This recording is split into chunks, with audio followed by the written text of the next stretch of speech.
Welcome to Plathville Recap. Ethan calls Micah's GF Veronica a demon, accuses her of manipulation.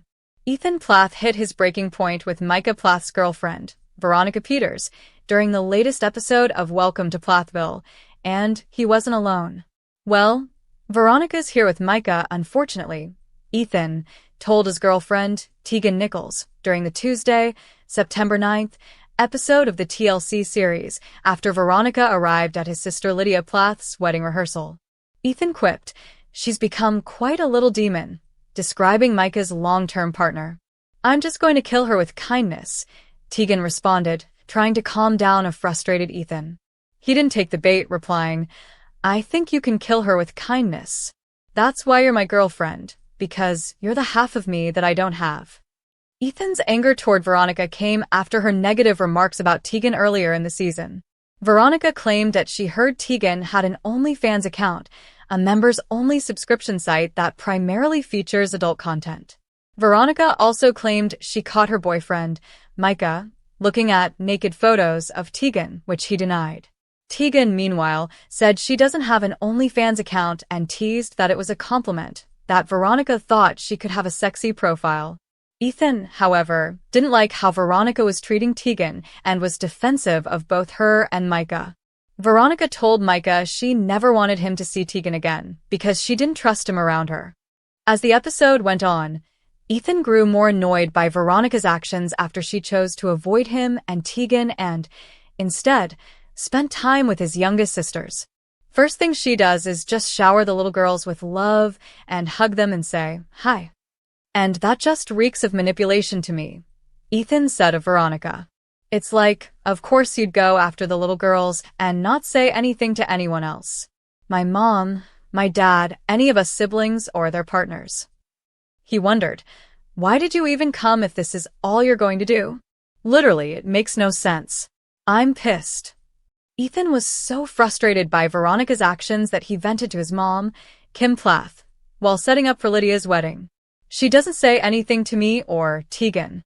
The only people I've seen her go and talk to her are the little girls trying to recruit them or whatever," he alleged. Ethan and Micah's youngest brother, Isaac Plath, also took issue with Veronica's presence after she previously claimed she wasn't coming to the family wedding. "I have a really unsettling feeling about Veronica being here because she doesn't like my family, and I feel like she's just trying to stir stuff up," Isaac told the cameras. He later claimed during a confessional that Veronica is trying to control Micah and what he does, who he sees, even if it's his family. Isaac added, "That pissed me off really bad." However, the warm Georgia night had settled over Cairo, where the Plath family had lived through countless waves of drama that fans of Welcome to Plathville knew all too well. But this evening, the tension wasn't unfolding at the Plath farmhouse or around the family dining table. Instead, the drama found its way into a crowded downtown bar, where Micah Plath, model, fitness enthusiast, and newly independent bachelor, found himself at the center of an explosive confrontation.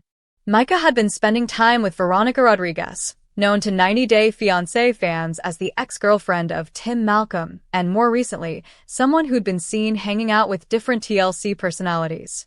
Rumors had already been swirling online. Were Micah and Veronica just friends? Were they casually dating? Or was it all a publicity stunt? The answers weren't clear, but what became clear that night was just how seriously Micah was willing to defend her name. The bar was buzzing with music, the low hum of conversations mixing with clinking glasses. Micah and Veronica had been sitting in a booth, laughing about something when a man at the bar began staring a little too long. At first, Micah ignored it. He'd grown used to the attention. After all, his modeling career meant people often recognized him. But the man's glare wasn't one of admiration. It was dripping with disdain. Veronica noticed it too. She leaned toward Micah and whispered, "Ignore him. He's probably just drunk." But the tension escalated when the man, emboldened by a group of friends, walked over to their table. His words were sharp and slurred. "So, this is what you're doing now, Micah? Running around with Tim Malcolm's leftovers? Figures. Always chasing headlines."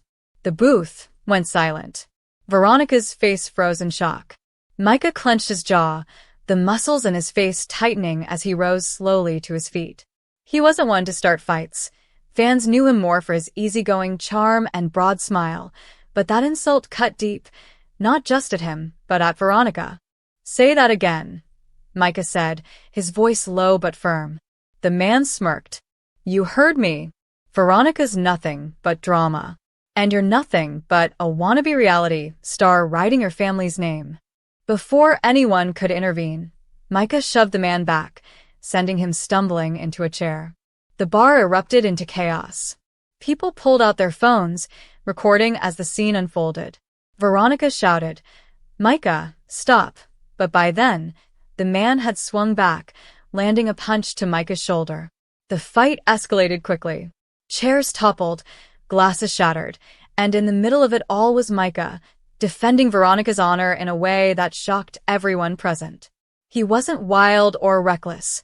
His movements were controlled, almost protective, as if every ounce of anger was directed at shielding her from humiliation.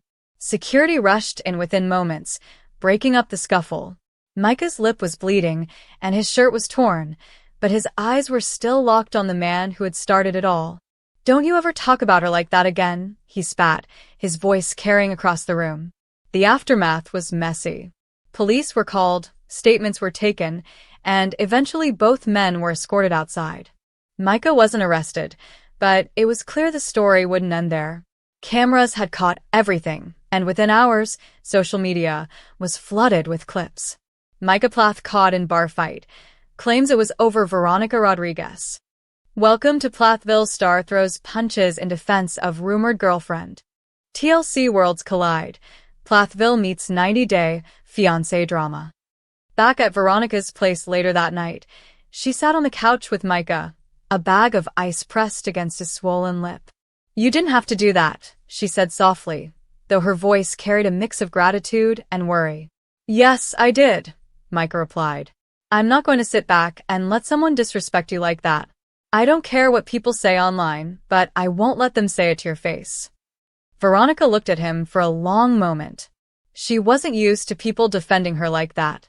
In her 90-day past, she had been scrutinized, questioned, even mocked by fans. But here's Micah, someone from a completely different world, willing to stand up for her. The news traveled fast. Olivia Plath heard about it first through Instagram, sending Micah a message. "Are you serious right now? You know this is going to blow up online, right?"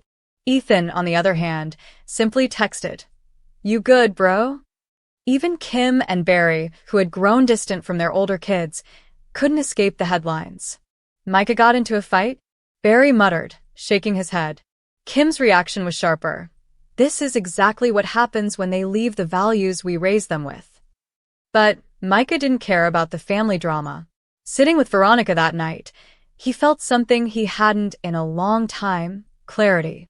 The fight hadn't been about fame, or headlines, or even ego. It had been about respect.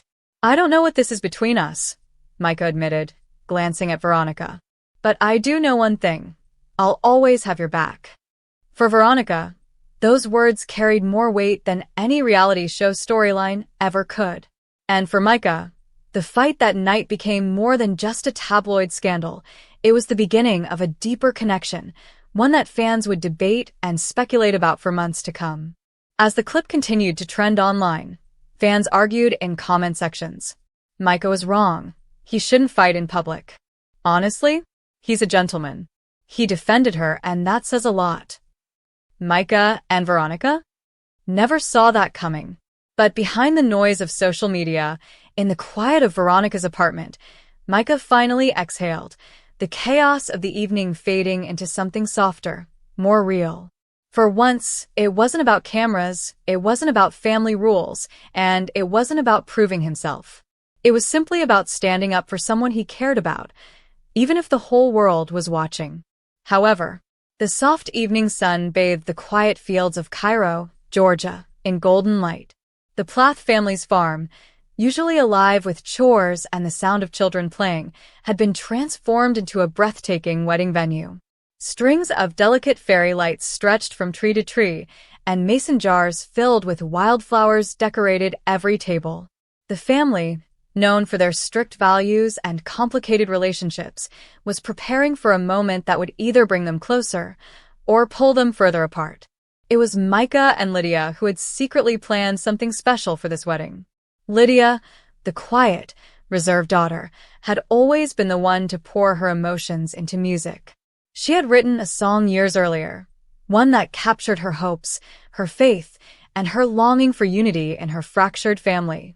Micah, her adventurous older brother, had convinced her that this wedding, the wedding of Ethan and Olivia renewing their vows, was the perfect place to finally share it. But it wasn't simple. Ethan and Olivia's relationship had been through storms, conflict with Kim and Barry, the struggles of independence, and the weight of deciding whether to stay married or walk away. For them, this vow renewal wasn't just another ceremony. It was a chance to heal, to declare before God and their family that love could withstand brokenness. And Lydia's song, though she hadn't told anyone yet, was written not only for Ethan and Olivia but for all of them. As the guests gathered, tensions lingered. Kim stood at a distance, carefully watching her children, knowing her presence still made Olivia uncomfortable. Barry, stoic as ever, kept to polite small talk. Mariah's fiery independence had softened for the day, but she still carried an air of skepticism about whether peace could ever really exist in this family. Then, as twilight settled and the ceremony ended, Micah took the microphone. He flashed his charming grin, the one that often got him out of trouble, and said, "Before we dance tonight, Lydia and I want to share something with you all. It's a song that's been waiting for the right moment. And I think tonight is that moment." Lydia's hands trembled as she stepped forward, clutching her guitar. The crowd grew silent, curiosity sparking. Olivia glanced at Ethan, her eyes full of cautious hope. Even Kim's stern expression softened, though she crossed her arms tightly. Lydia began to play.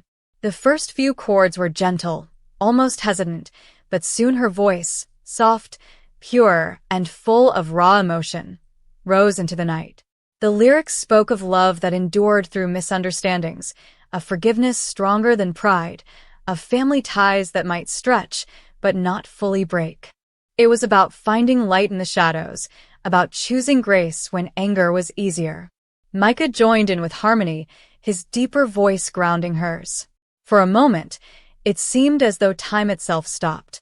Ethan, who had struggled for so long to reconcile his loyalty to his family with his love for Olivia, felt tears prick his eyes. Olivia reached for his hand, squeezing it tightly as if the song was telling their very story. Mariah, arms wrapped around herself, slowly let out a shaky breath and leaned her head on her friend's shoulder, something she hadn't done in years. Even Kim's eyes glistened, though she quickly blinked them away, unwilling to show too much emotion.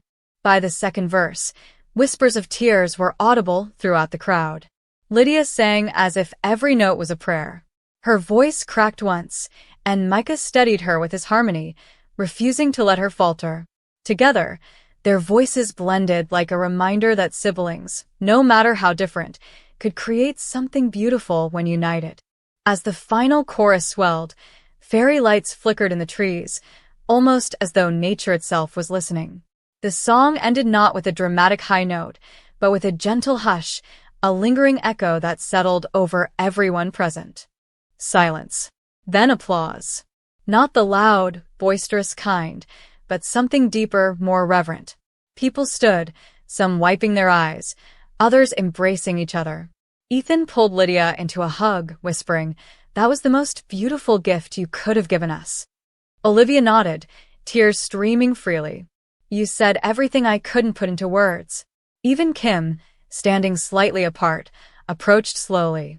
Her voice, shaky but sincere, broke the tension that had hung between her and Olivia for years. "That song, it reminded me of why I raised you all with music. I may not have done everything right, but I can see God's hand in this." For the first time in a long time, Olivia met Kim's eyes, and though forgiveness wouldn't come overnight, there was no anger in her gaze, just weary acceptance. The night carried on, but something had shifted. Families who once stood on opposite sides of invisible lines found themselves talking, laughing, and even dancing together under the stars. Micah joked that Lydia had just saved the Plath family with a guitar, and everyone laughed. But Lydia knew it wasn't her. It was the song, the one she had carried in her heart for years, waiting for the right moment to share. A wedding song to remember. A song that, for one night at least, reminded the Plaths of what love, grace, and family truly meant. And though the future would still hold challenges, no one there would ever forget that evening, or the song that seemed to stitch their broken pieces back together. However, the quiet countryside of Georgia was no stranger to the Plath family. For years, the sprawling land, the old wooden house, and the golden fields had been the backdrop of their carefully sheltered lives. But as the new series of Welcome to Plathville prepared to air, the family realized this time would be different. Cameras had always caught glimpses of their struggles, rebellion, faith, heartbreak, and healing. But this season promised revelations none of them had expected. It began on a late summer morning. The production crew arrived at the Plath property with their vans and drones, eager to capture the very first look. Barry Plath, the father, stood by the white picket fence, his arms crossed, gazing at the crew with the same mix of curiosity and hesitation he always carried when outsiders entered their world. He knew the cameras could both reveal and distort. Still, he had agreed to let them film again, hoping maybe this season would show the family in a new light. Inside the farmhouse, Kim Plath was pacing. The past few years had not been easy for her. The separation from Barry had changed her life, and the rumors that had swirled around her name had made her wary. But she also knew the audience wanted to see her side of the story, and in truth, she wanted to tell it. This season, she promised herself she would not hide behind polite smiles or vague answers. For the first time, Kim wanted the world to see her vulnerability, her mistakes, her regrets, and perhaps even her hopes for reconciliation. Meanwhile, the Plath children were buzzing with anticipation and nervous energy. Ethan, the eldest, had driven down from Minnesota with Olivia, though the tension between them was still thick. Olivia, sipping coffee by the porch steps, looked at the rolling hills and sighed. "It feels like coming back to a battlefield," she whispered, half to herself. Ethan heard her but said nothing, his jaw clenched as he loaded his guitar from the truck. He wasn't sure if he was ready to face his parents again, but he knew the series would not move forward without him. Mariah, the free spirit of the family, had dyed her hair a striking shade of violet. She strutted across the yard in boots, unbothered by the whispers of her siblings. "This season, I'm done hiding," she declared when a producer asked her how she felt about filming. "I want the world to know who I am, not just who my parents wanted me to be." Her words carried fire, and though she smiled, there was still pain behind her eyes. The breakup she had gone through last year still lingered in her heart. She wanted freedom, yes, but also healing. Micah, now thriving in his modeling career, returned with a confident swagger. Yet even he couldn't mask the weight of family history. Standing next to Mariah, he looked at the house and chuckled bitterly. "Funny how this old place never changes, no matter how much we do," he said. The cameras captured his words like sparks ready to ignite future drama. The younger Plath children, still living at home, watched all of this unfold like an unfolding play. They were quieter, cautious, and confused. For them, the cameras were not a novelty but a constant presence, shaping their lives before they even understood what it meant to live privately. And so the first day of filming began. The director called out instructions, drones hovered above, and microphones caught every whisper, every argument, every tender moment that might have otherwise slipped away unnoticed. The Plath family gathered around a long wooden table for dinner, a tradition they had always kept, even when their hearts were divided. The meal started peacefully enough. There was laughter, polite conversation, even a few moments of genuine warmth. But it didn't take long before the old wounds surfaced. Ethan clashed with Barry over responsibilities. Olivia challenged Kim about the past. Mariah stormed off when she felt her choices were being judged, and Micah tried to calm her down while also struggling to balance his loyalty to his siblings with his desire to stay neutral. As the sun set over the fields, the cameras lingered on the farmhouse glowing in twilight. The producers whispered among themselves, it was only the first day of filming, and already the drama was raw, real, and gripping. This season would not just revisit old conflicts, it would dig deeper into the truths each Plath family member had been too afraid to confront. For viewers, the new series' first look was a promise of revelations, heartbreak, and perhaps even redemption. For the Plaths, it was more than a show. It was their life, their story, and their struggle to find love and unity in a family that had been pulled apart by differences, choices, and the relentless gaze of the world. And as the cameras faded out that first night, one thing was clear. This season of Welcome to Plathville would not just show the family as they were. It would show them as they truly are, broken, hopeful, and still searching for a way back to one another. Hello, lovely viewers. Welcome to my channel. I am Mina. Hope your day is so well. If you like the video, don't forget to subscribe the channel.